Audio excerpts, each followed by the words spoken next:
Começa agora, programa Painel Livre, com Marconi Viana.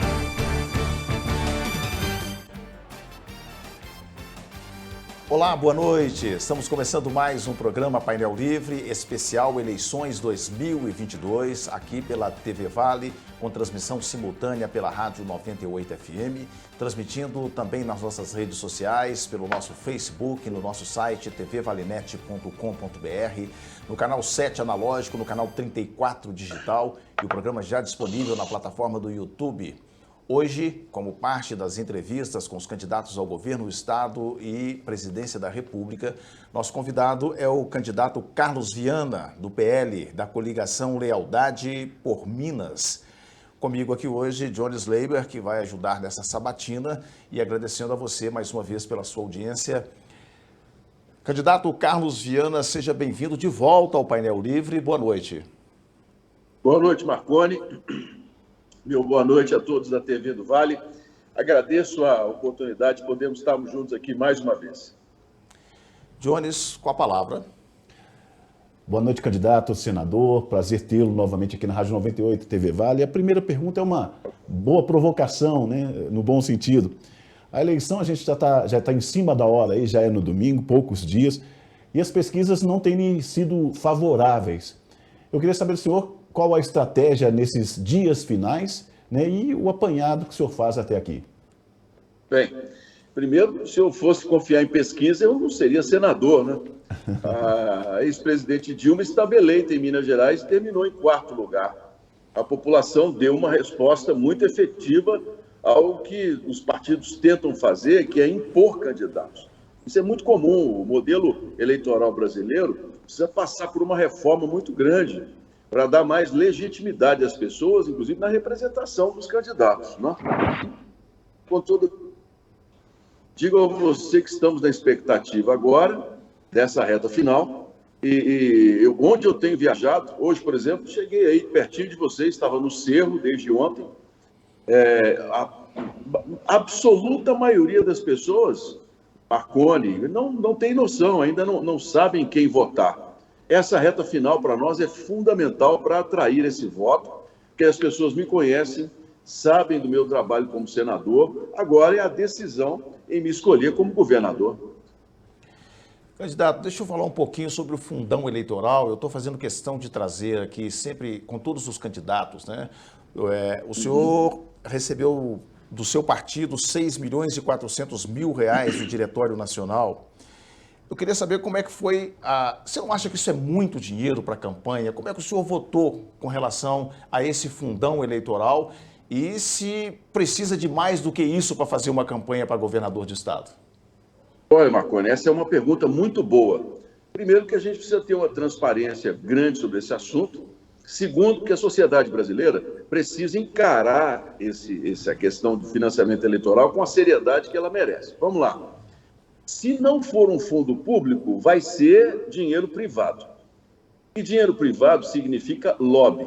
Por exemplo, o atual governador recebeu o mesmo valor, não foi, em aspas, de dinheiro público, mas foi de milionários que não pagam imposto, ou se pagam muito pouco. Um deles, por exemplo, compra carro com 40% de desconto e 2 anos depois vende os carros a preço de mercado. Ele não recolhe o que deveria, mas banca as candidaturas. Então, de um jeito ou de outro, a população está pagando. E é um outro problema, Marconi. Quando você tem lobby, você vai ter um parlamento que naturalmente vai votar por quem financiou. Isso é a coisa mais natural do mundo. Hoje, no Brasil, você tem alguns lobbies que estão agindo com muita firmeza para terminar com o fundão, que inclusive eu acho que a gente precisa rever mesmo.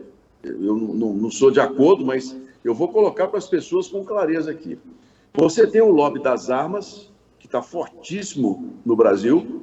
Eu não estou dizendo se sou contra ou sou a favor, porque eu não sou contra a pessoa ter uma arma. Minha família, meu pai, meus avós, eu já tive arma, mas não faz nada sozinha, mas é um lobby fortíssimo, venda de arma no Brasil. Que é um outro lobby também, cassinos. Eu já recebi visitas de Hong Kong, Los Angeles, Macau, Portugal, todo mundo querendo legalizar o cassino no Brasil, e eles são muito claros em dizer que os parlamentares que ajudarem, eles vão bancar as campanhas. Você quer um outro lobby fortíssimo também, que não quer fundão? Não quer, é o lobby que quer acabar com o SUS. São os grandes grupos operadores de saúde internacionais que querem que o Brasil reduza o SUS somente às pessoas que recebem, por exemplo, do Cade Único, o Auxílio Brasil, e o restante da população ser obrigado a pagar um plano de saúde como nos Estados Unidos. São lobbies.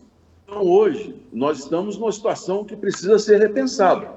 Né? Ou você tem um financiamento público, que não é pouco, ou você parte para a iniciativa privada. Eu digo para você que 6,5 milhões não é dinheiro suficiente. A minha campanha acabou praticamente há uma semana, nós não temos recurso para nada. O atual prefeito de Belo Horizonte recebeu do partido 16 milhões de reais. Num estado que tem 853 municípios, divida isso pelo número de municípios, que a gente vai ter uma ideia clara do que está acontecendo. É um absurdo, eu concordo plenamente. Agora, como sociedade, nós temos que ter clareza do que está acontecendo e dos interesses que estão por trás de uma eleição. Quando as empreiteiras podiam financiar as campanhas, você viu o que aconteceu com o PT. Só de dinheiro desviado do Brasil foram 6 bilhões de reais que o governo Bolsonaro já recuperou da época do Lula e da Dilma, presidentes. A Petrobras ficou com 1 trilhão de dívidas, justamente porque lobbies que estavam lá financiando os partidos. Era dinheiro que foi parar no caixa desses partidos. Essa é a nossa realidade. Agora, nós precisamos tomar uma decisão. A gente mantém o fundo, a gente parte para o lobby, para a iniciativa privada. Do jeito que está o desgaste hoje, é muito melhor a gente ter um parlamento em que a pessoa seja financiada e a gente tenha regras para financiamento. Mas aí você vai saber qual é o interesse dessa pessoa. E eu hoje digo para você, pelo pouco que conheço do parlamento desses 4 anos como senador, que a maioria dos que forem financiados não vão defender os pobres. Nem mesmo os que dizem que defendem os pobres. Né? É uma situação que a sociedade vai ter que encarar. Candidato, o senhor fala em seu plano de governo de uma maior integração dos órgãos de segurança pública, Polícia Civil, Penal, Militar, Bombeiros. Eu queria saber como se daria essa integração. Seria um sistema de rede? Seria uma unificação? E a Polícia Militar e Polícia Civil, por exemplo, têm culturas diferentes. Enfim, gostaria que o senhor explicasse um pouquinho desse seu plano. Bem, eu, enquanto jornalista, desculpe, esse foi um assunto que eu trabalhei muito, tanto na rádio quanto na televisão. E nós, nos últimos 15 anos, nós iniciamos um grande debate em Minas Gerais sobre como melhorarmos os nossos índices de segurança.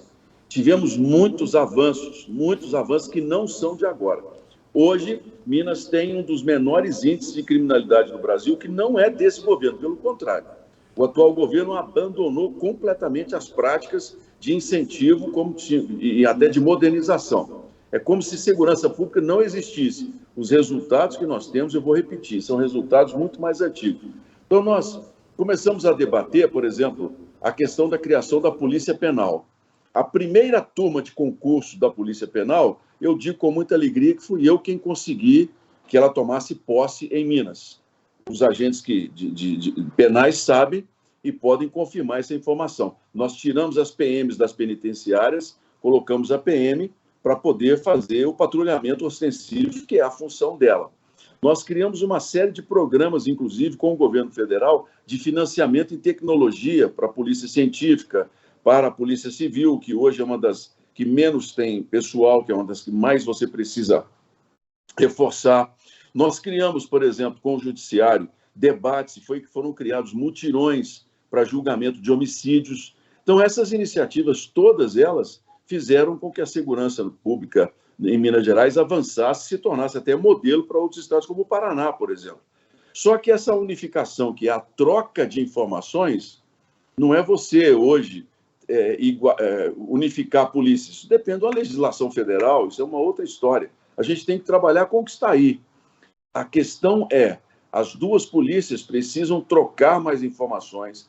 As operações, quando eram feitas em conjunto, com a experiência que a Polícia Militar tem na rua, com a investigação da Polícia Judiciária, sempre deram bons resultados. Só que nesses 4 anos ficou abandonado. O atual governo não tem a menor gestão em nós melhorarmos a segurança pública. Então, o meu plano de governo contempla retomarmos todas as iniciativas de tecnologia, principalmente de qualificação, de contratação de policiais. Veja vocês bem, o Viana, hoje, Formoso, uma última cidade no nosso norte, entre a Bahia e Goiás, não tem uma delegacia de polícia. Uma ocorrência lá, dependendo da questão, tem que ser andar 240 quilômetros para levar e 240 quilômetros para voltar. Olha o risco que é isso na vida dos policiais. A gente precisa encarar essa questão de segurança pública como uma das prioridades. Não se pode falar em desenvolvimento sem falar em tranquilidade para se trabalhar em combate à criminalidade.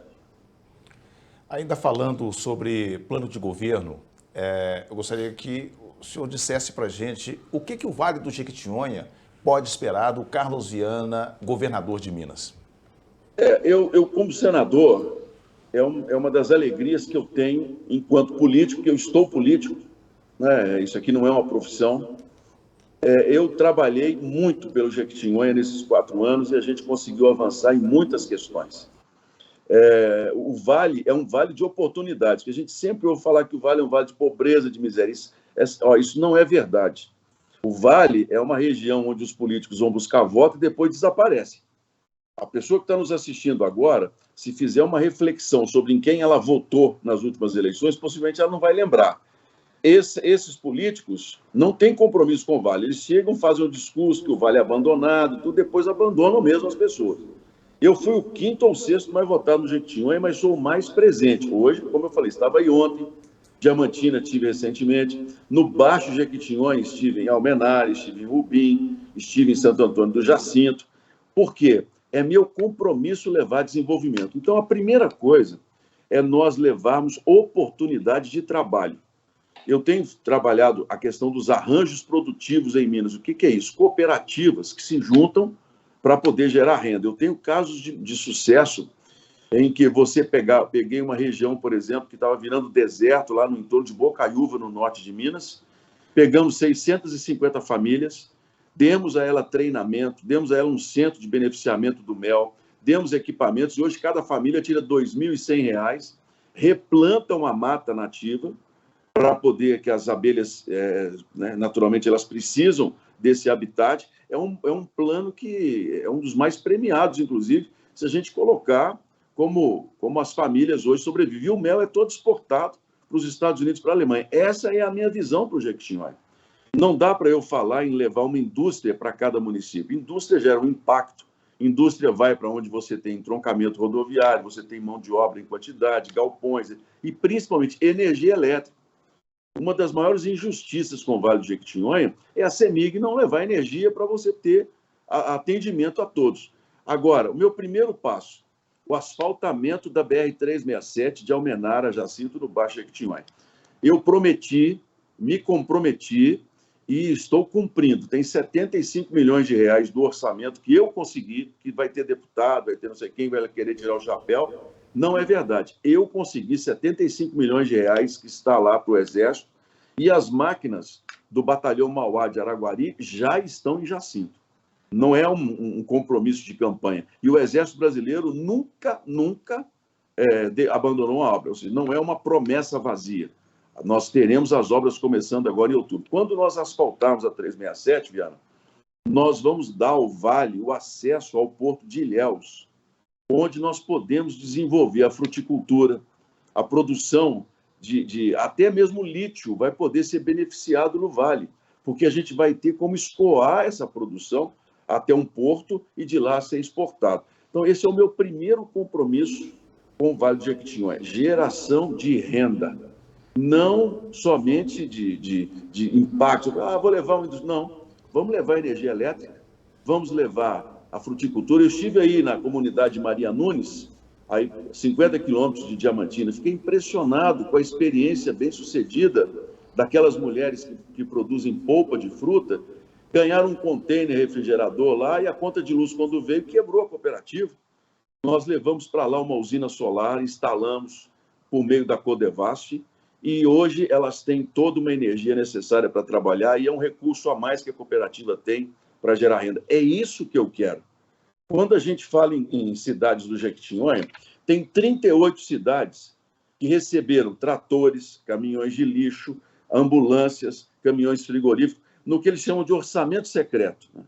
Gerou-se essa narrativa no Brasil de orçamento secreto, mas o orçamento secreto está aí. É só ir lá nas prefeituras e perguntar ao prefeito de Diamantina, uma das cidades em que a gente mais ajudou, o Cerro.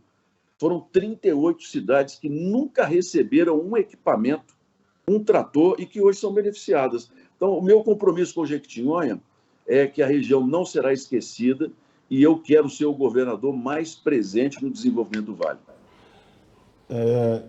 Candidato Carlos Viana, aproveitando essa deixa aí do Vale do Jequitinhonha, no seu plano fala muito em consórcios, na formação de... Nós temos uma experiência que tem sido positiva, que é o CISAG, Consórcio Intermunicipal de Saúde do Alto Jequitinhonha, né? Diamantina como sede da macro-região. Eu queria que o senhor falasse um pouquinho que outros tipos de consórcio seriam criados, como eles seriam criados e como o governo vai dar o apoio. Seria, por exemplo, em infraestrutura? Os consórcios hoje são uma das melhores saídas, principalmente para a questão da saúde pública. Os consórcios hoje têm uma legislação que permite a eles comprar, fazer uma série de ações. Eles não são mais apenas consórcios para hospitais, são consórcios multiuso. E nós temos consórcios muito bem sucedidos em Minas Gerais, e especialmente no Jequitinhonha há experiências muito boas em relação a isso. Eu vejo com muito bons olhos as prefeituras se juntarem para resolver as questões de saúde, para a gente diminuir a distância para os pacientes. Enquanto isso não acontecer, a gente tem que agir. Por exemplo, em Minas Novas, agora em agosto, conseguimos inaugurar um centro de hemodiálise lá, novinho, 15 máquinas, 85 pacientes daquela região que iam a Diamantina, 250 quilômetros para ir, 250 quilômetros para voltar para casa. Esses pacientes hoje já são atendidos com toda a dignidade lá em Minas Novas, lá no Hospital Badaró, que o Padre Carlos é quem toma conta. Nós mandamos o recurso e esse trabalho conjunto dá dignidade às pessoas. O problema nosso em Minas Gerais é que o prefeito, quando não tem apoio perto, ele bota a pessoa numa ambulância e traz a pessoa para Belo Horizonte, leva a pessoa para Montes Claros, leva a pessoa para Diamantina, que é referência, e isso acaba sobrecarregando o sistema de saúde dessas cidades. A gente precisa se juntar e começar a buscar soluções no entorno das cidades. Minas foi o primeiro estado, em termos de consórcio de saúde, que também ficaram abandonados. Hoje, as regiões de saúde em Minas são uma bagunça. Você tem, por exemplo, cidades como Patos de Minas, no Alto Paranaíba, que é uma cidade muito rica, não tem oncologia. Uma paciente lá, uma mulher com câncer de mama, leva 6 meses para conseguir uma guia, vai para Uberaba ou vai para São Sebastião do Paraíso, a 950 quilômetros da cidade. E isso gera aquelas comoções, o pessoal vai lá para Barretos, vai para não sei aonde. Não, o Estado tem a obrigação de reorganizar as regiões de saúde de modo que a pessoa seja atendida mais perto de casa. E os consórcios são, na minha opinião, a melhor saída para a gente resolver, principalmente cirurgias eletivas. Candidato, uma pauta que acaba trazendo um antagonismo muito grande, mas que a esquerda defende um ponto de vista, a direita defende justamente ao contrário, é a questão das privatizações ou estatizações, depende do ponto de vista. Né? Qual que é a sua opinião com relação, por exemplo, saúde, educação, e qual é o papel do Estado como órgão regulador? Olha, as privatizações são boas. Se não fosse a privatização do sistema de telecomunicações, nós não teríamos celular até hoje. Observa bem, quando tinha a Telebrás, a Telemig, aquela coisa toda, eram empresas que eram públicas, mas com privilégios privados. Hoje o Brasil tem 300 milhões de aparelhos de telefone, números de telefone, tem mais de um por pessoa. Então a privatização foi boa. Há um ponto a ser levado em consideração. Agora, o Estado, ele não pode ser um Estado empresário, ele tem que ser um Estado necessário. Um Estado da segurança pública, da educação pública, que é um assunto que a gente discute muito pouco. A campanha eleitoral ela está esvaziada porque os candidatos eles se apresentam, mas não discutem em profundidade como que a gente vai desenvolver Minas de novo. Então, vai um governador lá lavar prato, colher manga. Olha, isso aí é um problema particular. A gente tem que entender como que a gente vai fazer para gerar renda, como que a gente vai melhorar a escola. E essa questão da privatização, nós precisamos que o Estado seja mais ágil. A CEMIG, por exemplo, vamos falar da CEMIG. A CEMIG ainda tem um papel muito importante a cumprir, que eu acabei de falar, o Jequitinhonha não tem energia elétrica. E não vai ser a iniciativa privada quem vai querer levar a energia elétrica, que não vai ter interesse. 1 milhão aproximadamente de habitantes, distâncias muito grandes, não tem indústrias para grande consumo, a iniciativa privada não vai ter interesse. A CEMIG tem a obrigação de fornecer ao Jequitinhonha a carga de energia necessária. Tem que ser estatal, não tem saída. A Copasa. Copasa, nós temos o marco do saneamento, que é um bom marco, onde a iniciativa privada vai poder trabalhar, as prefeituras vão poder passar os SAIs para a iniciativa privada. Mas me conta uma coisa, a iniciativa privada vai trabalhar aqui na região metropolitana, Belo Horizonte, Sabará, Santa Luzia, Ribeirão das Neves, onde tem muita gente. Mas quando a gente sobe, por exemplo, Teófilo Otoni, que a gente entra Catugi, Novo Cruzeiro, Setubinha, Cristália, quando a gente vai de Diamantina e começa a descer para o médio Jequitinhonha, para o baixo, a iniciativa privada não vai querer.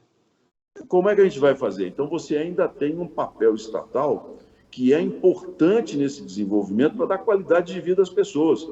Essa é a minha visão. Não dá, a gente precisa parar com essa radicalização. É uma pena que hoje a gente esteja, ou você é direita ou esquerda. Sabe, Viana, existem pautas que deveriam ser pautas de Estado, metas, que qualquer um que chegasse lá de direita, de esquerda, de extrema direita, de extrema esquerda, tivesse que cumprir. A gente no Brasil vive um problema sério. A pessoa elege, aí ele esquece todo o legado do anterior. Um prefeito chega numa cidade, ganhou oposição, tem lá a construção de uma creche, o cara para a creche. Gera um prejuízo gigante para toda a população, porque é o adversário quem começou.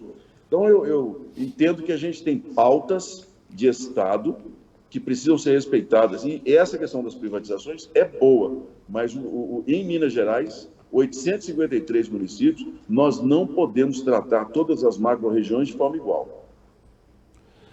Candidato, o atual governador, ele argumenta que encontrou o Estado quebrado numa situação caótica e que agora, apesar inclusive da pandemia, a casa, os pilares, a base já está pronta e que, caso ele seja eleito em 2023, a perspectiva é a melhor possível. Eu queria saber a sua opinião sobre isso, se procede, quais as perspectivas aí para 2023 e essa gestão do governador Zema, se é isso mesmo que ele tem afirmado. Olha, primeiro é o seguinte, publicidade é um problema sério. Nós tivemos 2 anos de uma pandemia em que o governo não foi testado em nada. O governo, as pessoas tiveram que ficar em casa a maior parte do tempo, aí a gente começa a ver, os pilares estão bons, tá bom. Nos 2 anos de pandemia, o que foi que aconteceu com os alunos das escolas públicas? Eles só ganharam apostilas para estudar em casa. Nós não sabemos o índice de evasão escolar, não sabemos o índice de aprendizado, todos os nossos dados estão contaminados. Então, quem vier falar que a educação em Minas melhorou, está mentindo. Isso aí já é um começo, né, dizer. Por quê? Porque o Estado não agiu. Como é que colocou em dia o salário dos servidores? Não pagou R$1 da dívida. A dívida que está sendo votada de Minas Gerais hoje é 40% maior do que herdada do governo Pimentel. Vou repetir. A dívida de Minas hoje é 40% maior do que na época do governo Pimentel. Sabe o que significa isso?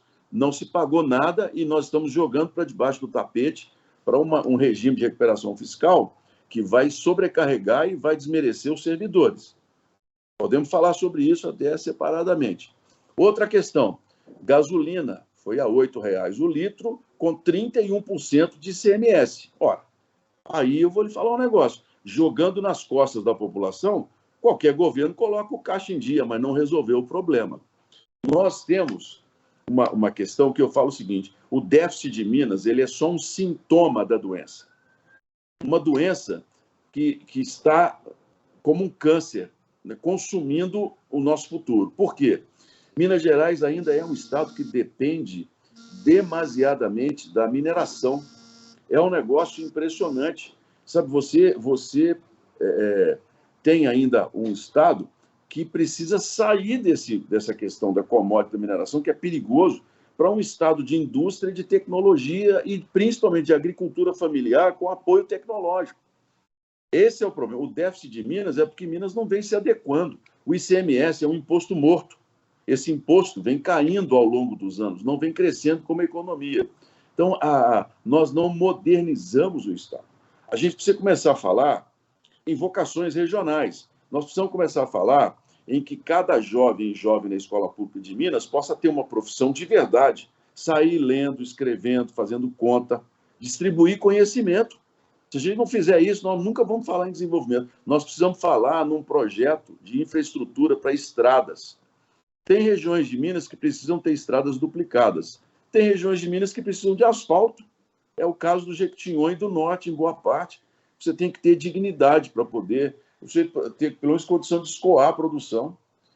No Baixo Jequitinhonha, por exemplo, se não fossem as máquinas que nós entregamos no ano passado da Codevasf, os prefeitos não tinham nem como ajudar os produtores rurais a escoar leite. Então, hoje, é muito fácil falar que as coisas estão conspiradas. Você não pagou dívida, você está jogando a dívida para frente e você não tem. E aqui eu faço uma pergunta a quem está nos assistindo.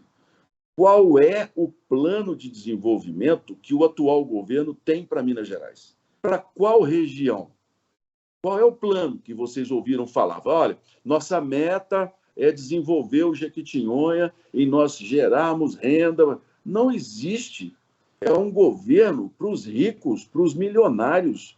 Os milionários estão super bem, por isso que eles estão doando tanto dinheiro e não dependem, como eu, de usar um fundo eleitoral, porque eles se sustentam. E o rico, gente, ele se defende. O rico é só a política não atrapalhar, porque eu não tenho nada contra quem é rico, não. Pelo contrário, a pessoa trabalhou, ficou rico, parabéns. Os filhos estão estudando na Europa, ótimo, glória a Deus. Mas e o filho do pobre que estuda na escola pública, como eu estudei? Como é que a gente faz se você é um governador que não tem sensibilidade para entender que é o conhecimento que gera riqueza? Isso é muito fácil vir aqui. É onde eu faço. E o pessoal fala comigo assim, não, mas fez um bom dever de casa.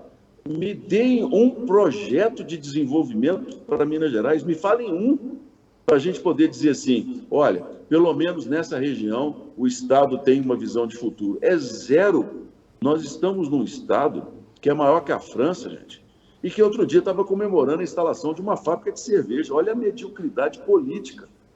Nós somos Minas Gerais. A gente pode muito mais do que ter uma fábrica de cerveja. Ótimo, que bom que a fábrica de cerveja veio. Mas isso é muito pouco para o que a gente precisa em Minas. Então está na hora da gente começar a planejar o Estado, a pensar as macro-regiões. Nós não podemos trabalhar Minas Gerais por igual. O Jequitinhonha precisa de um projeto próprio. O Mucuri precisa de outro, o Norte precisa de um projeto, o Sul é outra região completamente diferente, precisa continuar crescendo, enriquecendo, tá bom, tá ótimo. Agora, a gente precisa ter essa visão de que Minas são muitas, o Guimarães Rosa já falou isso, e a gente tem que entender. Então, é muito fácil vender essa ideia que foi vendida na publicidade de que o dever de casa foi feito. Não foi. Minas Gerais ainda está para resolver questões muito graves. Candidato, a gente está em cima da hora, daqui a pouquinho começa o horário eleitoral, então eu quero deixar aqui uns 30 segundos finais para o senhor fazer suas considerações. Pois não. Bem, eu agradeço, eu quero ser governador, eu estou preparado para ser governador, eu entendo que o Jequitinhonha precisa, porque eu visito o Jequitinhonha sempre, já estive aí pelo menos umas 10 vezes, visitando projetos, visitando simpósios de fruticultura, agora com o asfaltamento da 367, é um compromisso que eu tenho com o Vale do Jequitinhonha para darmos a possibilidade de desenvolvimento. Agora, é o eleitor quem decide. Nós vamos permanecer igual ou nós queremos avançar? Então, eu estou pronto para o desafio e nós trabalhamos por uma Minas Gerais muito mais igual para todos, principalmente para as famílias de assalariados, as famílias mais pobres. Muito obrigado, candidato. Jones, muito obrigado por participar agradeço dessa série de entrevistas aqui com os candidatos, né? E a gente encerra essa série de entrevistas com o candidato Carlos Viana, foi o último a ser entrevistado aqui na nossa programação. E em cima da hora, agradecendo a você mais uma vez pela audiência. Obrigado, boa noite.